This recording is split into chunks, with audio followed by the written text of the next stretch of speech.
Hi guys, welcome back to Teachers Daily, and today's episode of the video, pag-uusapan po natin yung freedom of expression.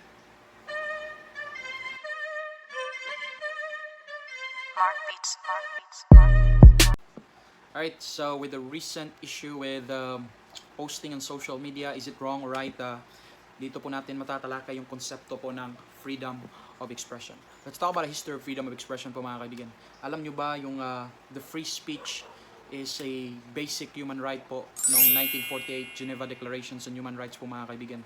So it has become a basic human right to all Western democratic states po mga kaibigan. The only problem we have there is that not all states in the world o hindi lahat ng bansa sa buong mundo nagpa-follow sa konsepto ng demokrasya, kaya nagkakaroon ng curtailment of freedom of expression kasi hindi naman po based on democratic principles yung mga bansang ito.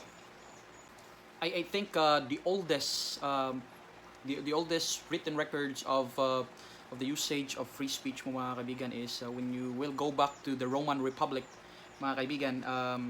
There's one person in the Senate named Cato po mga kapatid. Siya po yung pinakasikat na kalaban ni Julius Caesar sa pagkakonsul po ng Romano Republica. Yung consul po, Supreme Consul, is the highest position in the Roman Republic po mga kapatid sa kapanahonan ni Julius Caesar.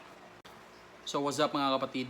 Freedom of expression, ito ay nakasulat sa ating konstitusyon.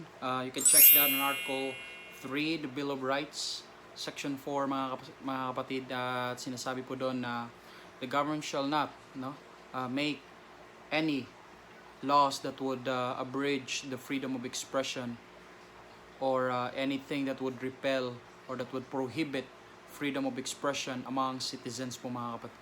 So what are examples of freedom of expression?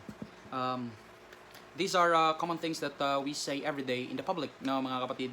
Katulad na lang po ng kapag sinasabihan natin ng gobyerno na mali yung ginagawa nila, dapat pinaprioritize nila yung mga mahihirap. That's freedom of expression. Is there something wrong with that? Wala naman po. Paano po pag sinabi kong putang inang gobyerno naman to? Is it freedom of expression? Yes, that's freedom of expression. Pero that does not mean na respectful po yung sinasabi nyo. Opinion nyo po yan, pero hindi po magandang pakinggan. Nasa tao kasi yung responsibilidad ng pagsabi ng kanilang saloobin. Kapag sinasabi natin may mali sa ibang tao, we have to make sure if this is respectful or not. Kaya napaka-importante po na malaman natin na that the usage of freedom of expression should not hurt other people's right. Freedom of expression has limits? The concept of freedom of expression can only be applied to the government. In any democratic principles mo mga kaibigan, tinutuligsa lang natin yung gobyerno sa mga maling pamamalakad nila. Kasi we don't want that the government will abuse the privilege given by the citizens through elections. Napakahalaga po na hindi inaabuso ng gobyerno yung binigay na kapangyarihan natin sa kanila. Kaya nagkakaroon po tayo ng free speech o may mga sinasabi po yung tao through media, through public conferences, through the news. Kasi it's important that government should be on their foot every time. That's vigilance. What are forms of freedom of expression? Well, there are different forms of freedom of expression. Meron po tayong symbolic expression, meaning may ginagamit po tayong simbolo upang mag-express ng ating saloobin. Kapag, for example, nagpo-protesta po yung mga aktivista po natin, what type of expression are they using? They are using symbolic expressions po mga kaibigan. Kapag sinusunog nila yung mukha ng presidente, kapag may ginagamit silang mga bagay na nag-represent po ng kanilang saloobin. Yun po yung tinatawag na symbolic expressions. Meron din po tayong written expressions. Most of good writers usually write their critics to the government through articles, especially in news media outlet, news sources. Dito po nagkakaroon ng tinatawag nating commentaries po mga kaibigan. Meron din tayong verbal expressions. Yung verbal expressions po, yung kung ano yung sinasabi natin during public conferences, symposiums, and any other big meetings po na the government listens to the people. Meron po tayong legal expression.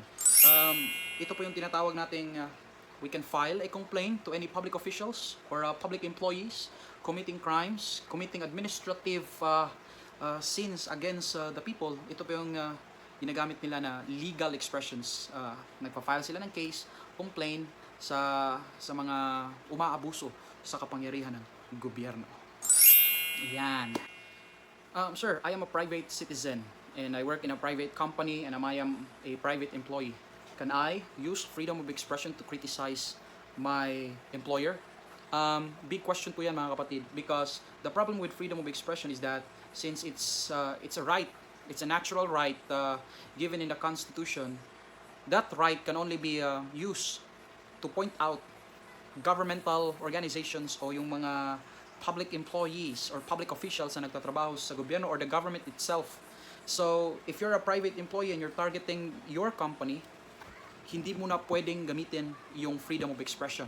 Kasi may consequence kasi sa mga bagay na yan. For example, you are in a contract and then you would like to say something and you want to express, you want to share the secrets of the company, that's already a violation of a certain law sa bansa po ninyo kasi you're not protected by the Constitution, especially if ang kalaban mo ay yung sarili mong pribadong kumpanya.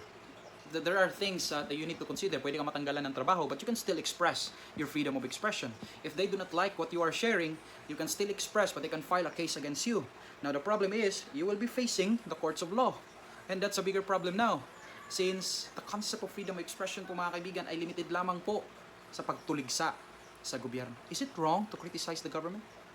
I don't think so. I think it's part of political life po mga kaibigan na there must always be oppositions to the government. Like I said, we must always put the government on foot kasi kapag hindi natin sila nilagay, iaabusuhin lang nila yung kapangyarihang ibigay natin sa kanila. You must always remember that powers of the public officials or the government emanates from the people. Nanggaling po sa iyo lahat ng kapangyarihan na meron sila ngayon. So you have the right to always criticize in whatever form you want the government. And people should understand that. And that's all folks. If you have any questions, recommendations, suggestions, please don't forget to comment below. And please don't forget to like and subscribe sa Teachers Daily. And this is Teachers Daily mga kapatid.